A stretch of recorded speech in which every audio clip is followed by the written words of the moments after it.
going to we're going to go live. Okay, so we are live. And so this is Melisha with Love for Life Wellness. I am with Nina Smart Dixon, right? And we're just doing some testing before our broadcast today. So if anyone is on, you get on here and we're excited and you do I see it on one of my pages. I'm glad to share it. I'm going to share it there and I'm going to share it to my group. Perfect. I think I'm getting the hang of this now. So we've got about a couple of minutes. So I've shared it. Let me see if I can share it to your page, Nina. Let me see if it'll let me share it to your page. Um, share to, no, well, not that way. Let's go. What page are you talking about? Well, your Facebook page, if you want it to. Oh, I see. Um, I am so unfamiliar with going live. I've only done it once, and that was probably a year and a half ago. So oh, this is so out of my comfort zone. well, it's just, you've talked in front of live audiences before. So you're going to do great. I've seen you speak before and you are amazing and you're great. So there may be a little bit of delay. I'm going to turn my volume down so that it's not a reverberation and so that everybody will see. But this is live on YouTube and it's live on my Facebook page as well too. So let me see if I can get this like this right here. So, all right. So this is Melisha with Love for Life Wellness, and this is our Sister to Sister Saturday, and we're about ready to begin in 1 minute. So if anyone is on, just give me a high five. Say you're on with us. You can share, do a watch party. I'm going to start a watch party. So let me see. Yes, I'm going to start a watch party so that people can see us. Yay. Here we go. Start a watch party. All right. So I'm going to start a watch party. So anybody that sees me on, I'm going to be in lots of different places and I've got about 4 people on. So I'm trying to make sure I can see who's on. Let me know if you're here that I can let me know if you're here and so I can give you a shout out. But we've got about 3 people on so far this morning. And so what we're going to be doing, okay, we've got people that have joined our page this morning. So this is great. So my name is Melisha Bailey. I am a certified nutritional health coach. I am the owner of Love for Life Wellness in Springfield, Missouri. I have clients from Springfield, from California, all the way to New York. I really work with a lot of women that have diabetic issues. That seems to be where my specialty is taking me. So a lot of women have come to me because they want to lose weight because they've seen me lose over 60 pounds, and I can help people lose weight as well too. But really getting a hold of those diabetic issues, it can be really difficult. And so I have found that that's kind of my niche, and that's where I am. And also helping women with non-alcoholic fatty liver disease, which affects about 91 million people. And a lot of people that have diabetes will have that non-alcoholic fatty liver disease. So that is my specialty.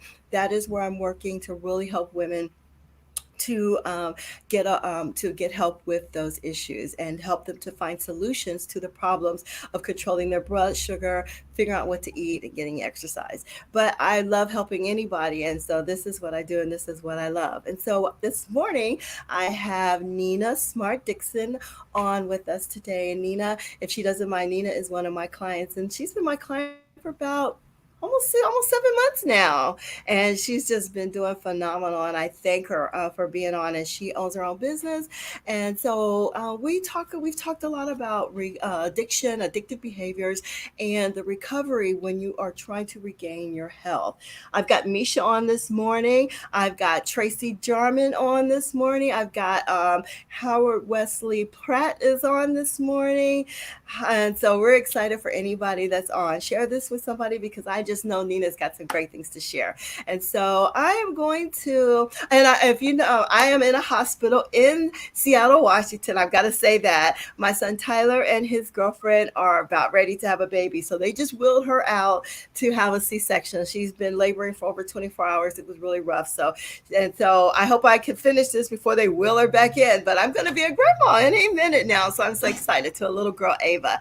So Misha, she knows, and she's been my friend forever. Hi, Bryce. Hi, Ashley. So this is going to be a great show. So without further ado, let me introduce my friend, my colleague, my just wonderful, beautiful lady named Nina Smart Dixon. And we're going to be talking, she's a certified substance use disorders counselor, but she's got all these titles in front of her name. So, Nina, tell us a little bit about you, and just tell us a little bit about you first of all. Sure. Well, first, let me just say to you, thank you for this opportunity. I want everybody to know I'm out of my comfort zone, but I'm going to do this, And so then the second thing I want to say is my youngest grandchild is 5, and I miss cuddling a little swaddler, but I don't want any more. So I'm so happy for you, and I can't wait to hear the news that your little bundle of joy is here. So thank you. Then a little bit about me. Well, I came to Springfield, Missouri in 1993, and I happened to suffer from substance addictions. When I came here, this would have been my 5th treatment center. I just wanted, just not to give up, to keep trying. And it just so happened that here in Springfield, Missouri is where my life turned around. I have been clean for 26 years. And so I've been through a lot on this journey. And it does measure up with getting on track with the wellness journey. One of my issues in coming to Melisha, I am a client of hers, is the fact that I was diagnosed with diabetes about 6 years ago, and I was just struggling under that. And she's helped me tremendously with that. Substance use disorders, which I happen to come from a family of addictions, but I also come from a family of non-addiction. So I had the mixture of both. And it took me, quite a while to really figure that out. I have owned my own substance use treatment center for 11 years. And so I'm really pleased to help a lot of other people on that journey. So to change your life around it, it takes a lot. It takes a village. And so when I was diagnosed with diabetes, I didn't realize that the same type of help was going to be needed for that. So Melisha is filling a most needed void in this area. So as I have said, I've turned that situation around in my life. I help other people with substance use disorders. I have worked in the field nonstop since 1994. So I do believe that I can add a lot to this broadcast today. I hope you guys have questions. So where would you like me to go from here? Well, let's talk a little bit about maybe defining what addiction is, and then we can go from there. Well, I would love to do that, and I found something that that I would like to read. Okay. That would answer that, I think, a whole lot better than me giving a lot of verbiage.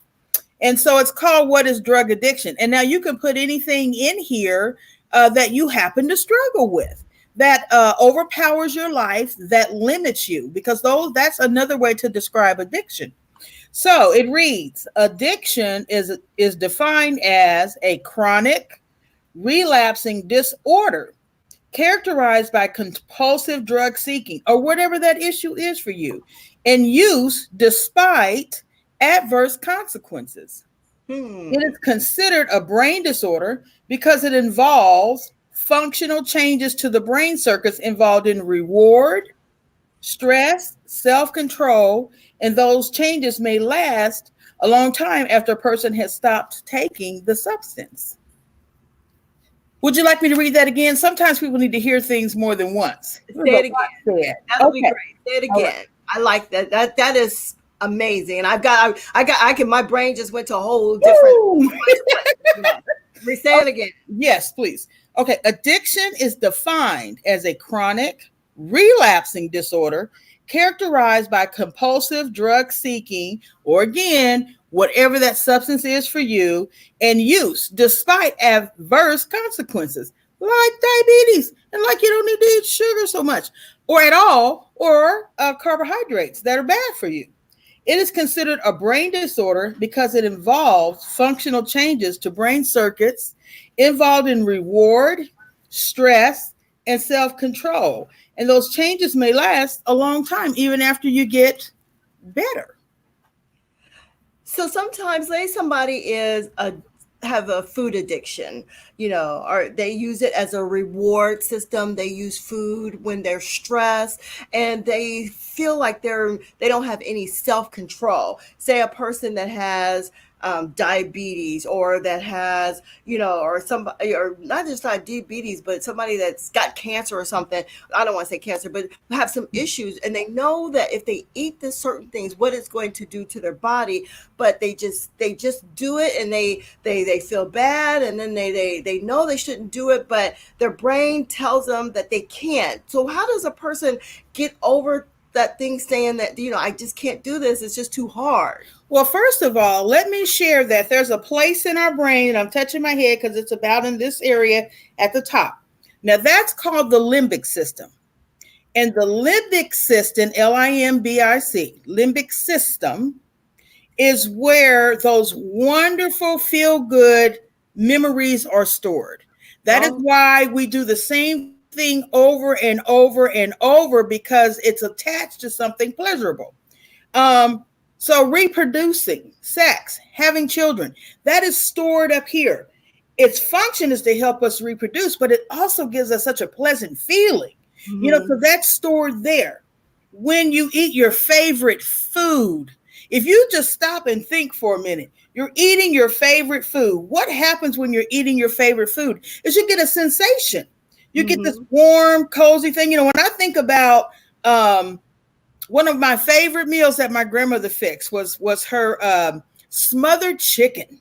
Mm. That's fried chicken. It's repurposed. It's smothered in gravy and onions and all. That just takes me to a happy place. So I get warm, cozy feelings. And then that's a reward to me. And that happens whatever it is that is your favorite thing to eat. Chocolate. You think about how you feel when you eat chocolate. At first, I was like, really? Do I feel like that when I eat chocolate? But you know what? I tested it out by paying attention to how I feel. So the things that feel good, the things that taste good, those we derive a pleasure. It's kept in the limbic system. So if you were struggling with a substance, and sugar is a substance, and I was addicted to crack cocaine. So when I got free of that, sugar became my new crack. Absolutely. I think a lot of people that, we trade one addiction for another addiction. That's all we do. Because I was on drugs and alcohol myself. And basically, my new addiction was food. Absolutely. And because it makes us feel good, it gives us a pleasure, even though we know that it is harmful to our bodies. We keep going back to that. It releases chemicals. We feel good. It calms for the moment. It soothes for the moment. We get this reward from it that is short lived, but it is stored in the limbic system. So when you are struggling with, why can't I not stop doing this particular behavior? That's part of the issue. And so when you have that, okay, so part of this is really in my brain. Yes, it is. So that's part of one way to begin to get on a wellness journey or to get better, is that you're not weak willed. Right.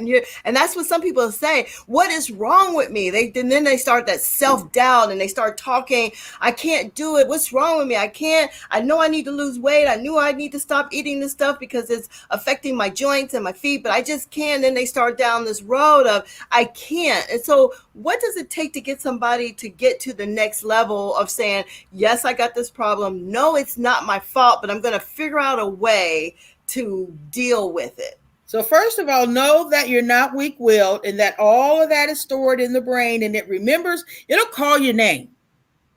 Identifying what those stressors are that lead you to the unhealthy behavior.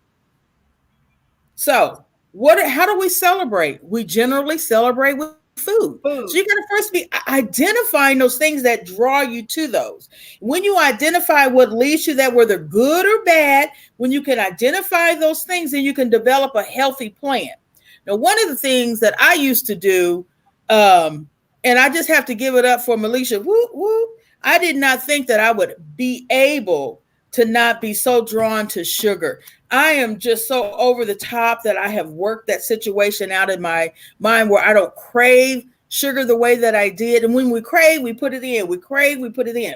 So then you become obsessed in your thinking, and then your body craves. So know those two. That's the second thing. It's in the brain, the limbic system. It's stored there.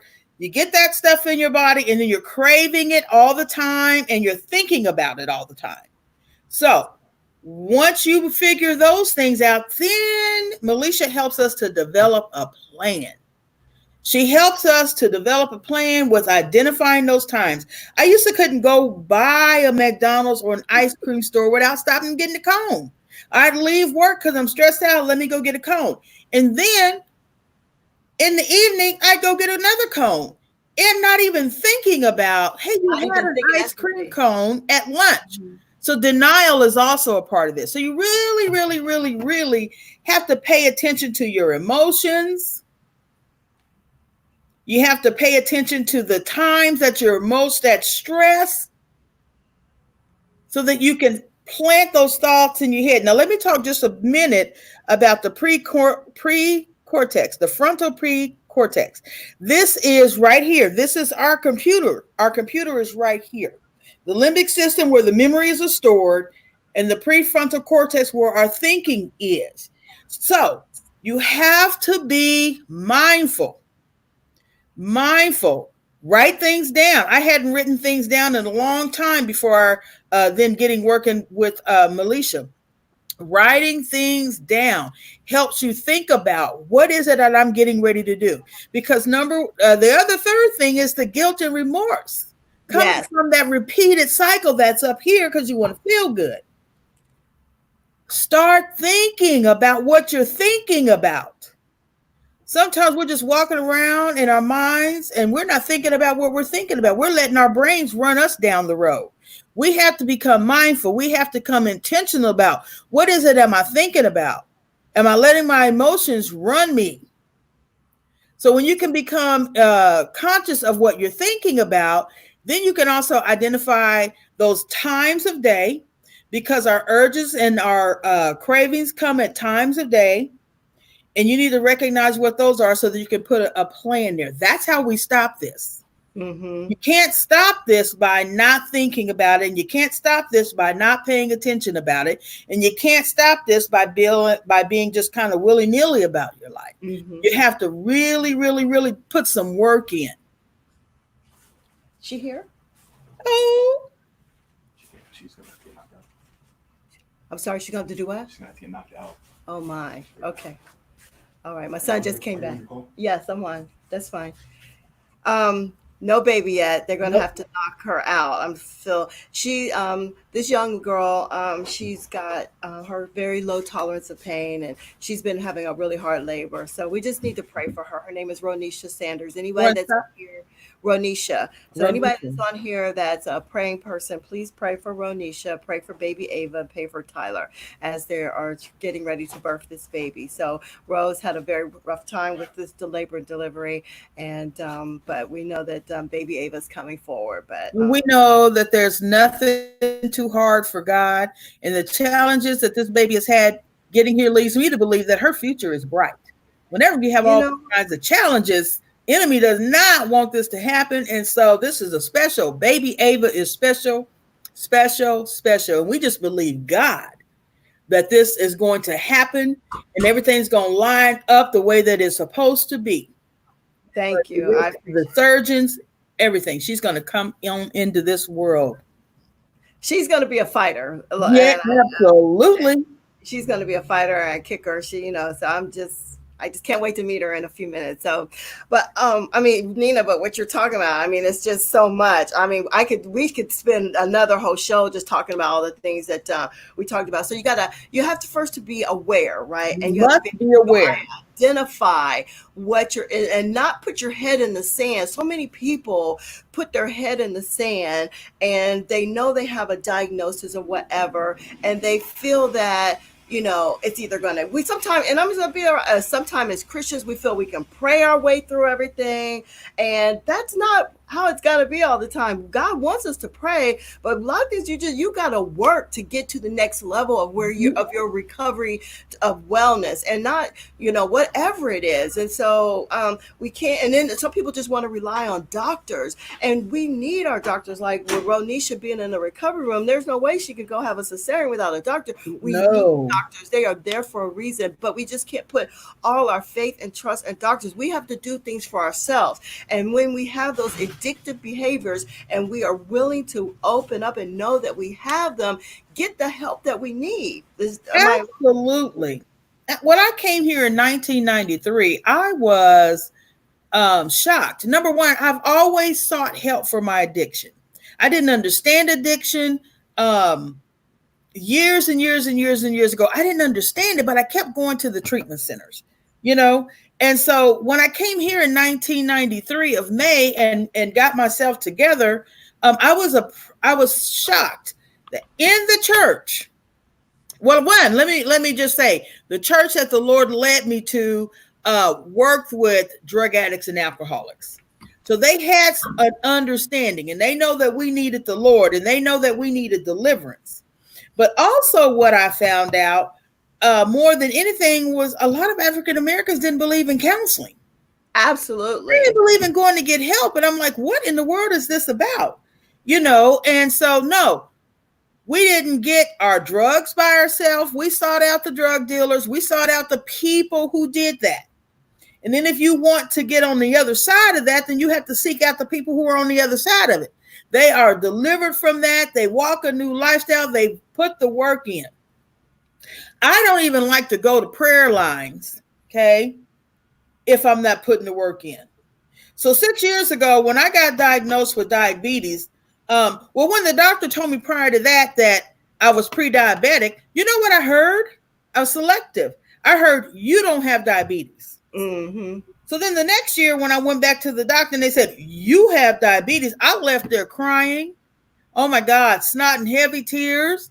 I'm like, how could this be? And then I had this thought, well, then you're just going to do it. And that didn't happen. There was continued years of eating whatever I wanted, that this was just going to go away. That's not true. So is that part of the addiction that our brains? Oh, absolutely. That's because, yeah. So right here in the limbic system. Denial is the limbic system. That denial keeps us from moving, keeps us stagnant and keeps us from moving forward and getting the help that we need. Now, the limbic system remembers how good it feels. Okay. So when I have sugar, I feel good. When I eat something that's unhealthy for me, man, for that moment, I feel good. So that's the pleasure reward system. It's stored there. That's what makes it so difficult. But if you understand that I'm not bad, I'm not wrong, I happen to have a situation that my brain is having me to latch onto because of the goodness of it.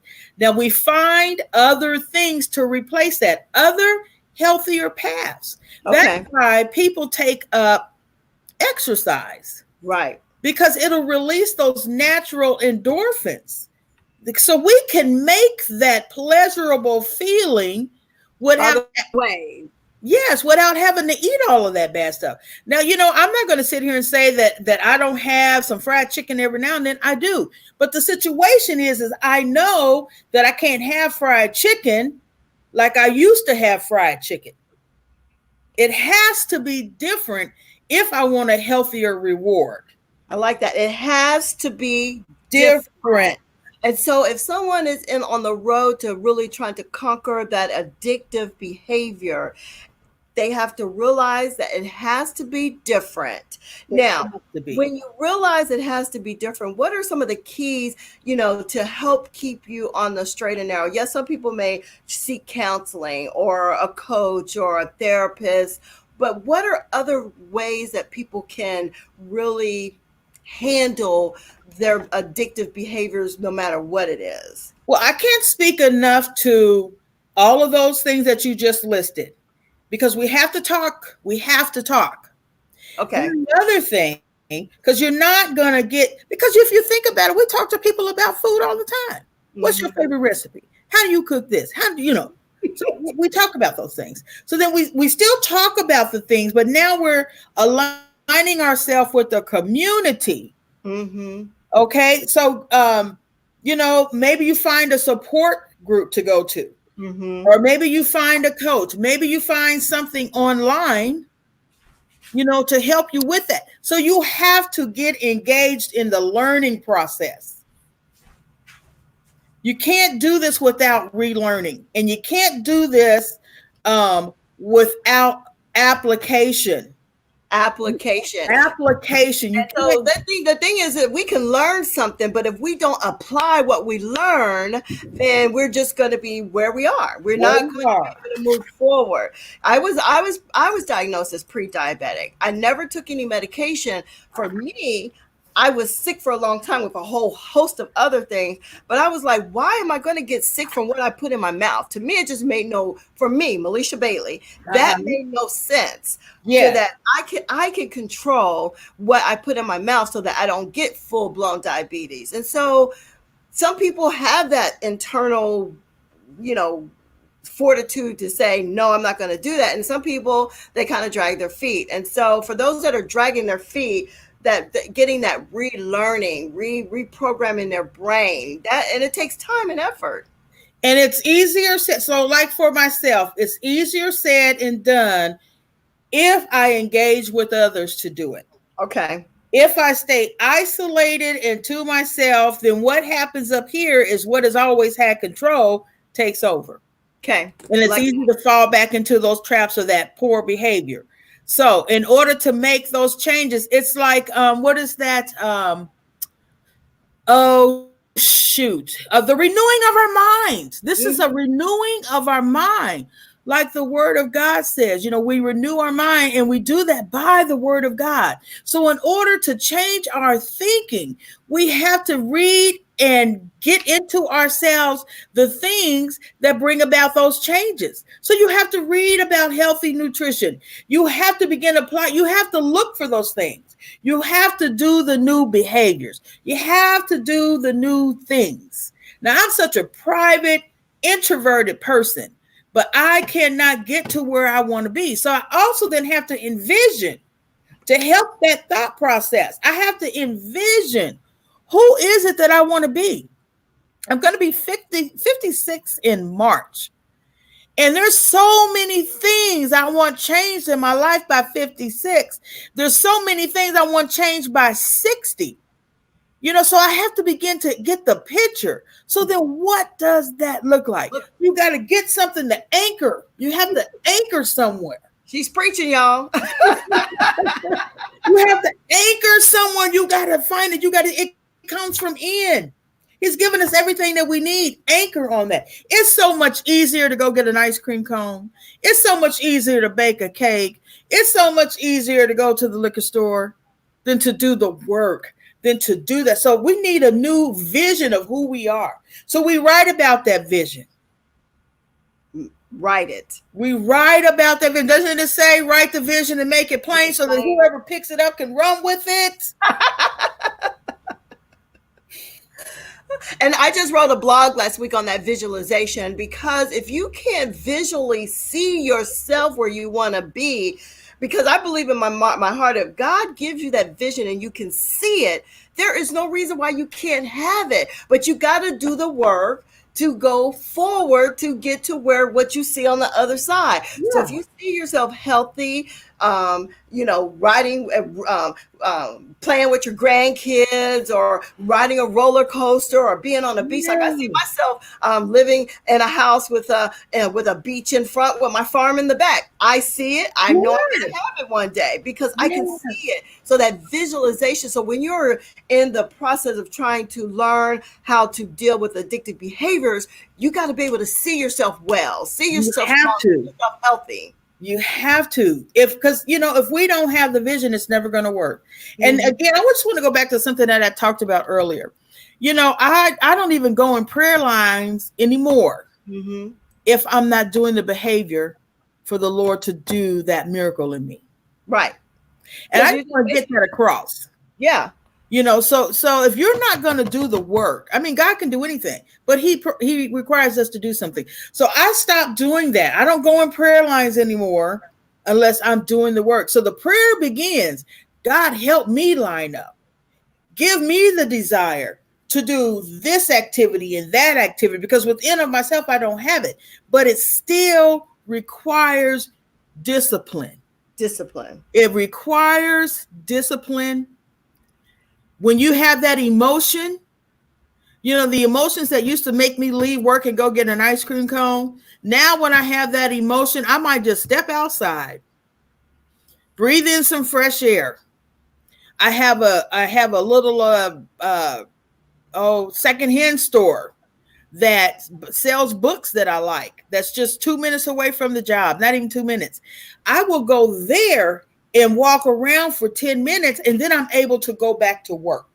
So you have mapped out a way to refocus your attention Yes, to yes, something different than what your mind wants to do. So yeah. refocusing and moving Refocusing to another behavior, another something to change the behavior that's there. and going to the gym.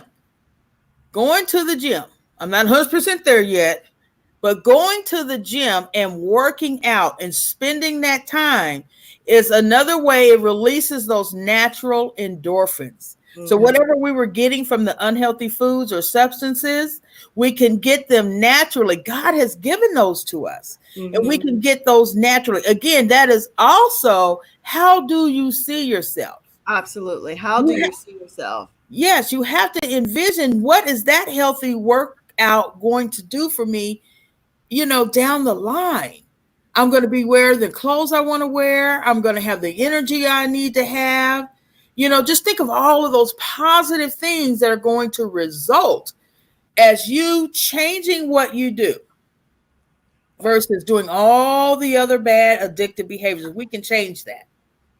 Well, We we can have have it quite a few productive. people on this morning, and I don't know if you've got comments in other places, but if you have a question for Nina, please share with me your questions, because I would love for her to answer them before she goes. I mean, she gave us so much information that to unpack. I mean, her knowledge is just amazing. So if you're struggling with addictive behaviors, or if you're struggling to just figure out how to relearn some things, or you're struggling with, just learn, the reward, stress, self-control. We talked a lot about that. So if you've got some questions, I would love for you to ask Nina the questions. This is why we do this broadcast, so that it could be a one-on-one discussion, so that you can ask her questions. I don't have the answers to a lot of things. That's why I do this show, to bring on experts from all over to help us for our road to journey. And so our journey to better wellness. But I mean, she just talked about relearning and not being isolated, and knowing that it's not your fault, but you still have to do something. Now, when you said discipline, I was thinking about discipline. A lot of people think of discipline as a bad word, because it's almost like discipline. And so discipline doesn't have to be bad, but it's basically teaching you to do a different behavior another way, basically. Yes, think of discipline like prosperity. Mm, If you discipline yourself, it's going to lead to prosperity. The Lord wants to prosper. He wants us to prosper in all things. So Oh, again, what does that look like to you? He's going to call us all home. But prosperity looks to me like living with my children and my grandchildren as long as I can. Living in a way that they don't have to sacrifice their life to take care of me. But in my old age, I am able to live and enjoy life and enjoy them and impart to them that my life on earth has taught me. That's what prosperity looks like to me. ooh, I love it. I want to give so much to my grandchildren, not financially, but But you, wisdom. Yes, I but want to you give give them them me. you because you don't want them to see grandma as being sick and No, rolling around in a wheelchair, or you gotta no, give her insulin shots. You know what I'm saying? none of that. Okay. I'm gonna move just a second. I'm gonna move because Ronisha is She's coming. not coming. Oh, she's not coming. What do you need to do? Oh, we're bringing the baby in here. Okay. Let me move. I'm going to end this show in just a minute. I'm going to move. Hallelujah for the baby. Yeah, she's Oh, here. you didn't come out. So I'm going to stay right here just a second. Yeah. But anyway, You're gonna be happier. I am going to. But anyway, I can't wait to meet my granddaughter. I'm so excited. So we've had a great show today. Anybody have any questions? I really hate that we're going to end this show, but I really want to meet my granddaughter. I've been here Yes. for, but please, we had a lot of people on. We had Kenneth on, Ron on, Theodora on, Ashley, Bryce, Lawrence Holmes from Albuquerque, New Mexico. My sister-in-law Chantel was on. Willie Thomas, Elder Willie Thomas, Karen Jones, William Henson, Minister Kim Hanna, Mario Coleman, Vicky Cross. We had a big show today. Wow. Matt Graham, my friend Matt Graham, Vanessa Wright McCain, Becky Carroll, and Gregory Hill Sr. And all these people are from all across the country, which is Hi, amazing. everybody. These are people from California to New York. And so I am just so thrilled that they are on this show with us today. And so I'm just going to, before I go in and meet my granddaughter, if you have any questions, please give them to me now, or when you see the replay of this show, you can ask your questions then. So anybody have any questions before we go? I just can't, I mean, Janina, we could just talk for hours because of the information that you gave. It's just been amazing. I So want to say no excuses. no, Identify those excuses and stop them. well, I appreciate your time. Thank you, everybody, for listening. I hate to cut this show short, but I am going to go meet my grandbaby. So take care, everybody. Thank you so much for tuning in. And Nina, if you have any information that you like to share, if you got any handouts, I'll get those from you. I could post them in our pages. But I just want to tell you how much I mean, this was an amazing show. Thank you so much. And I know you were nervous, but it was amazing. Thank you for a new opportunity.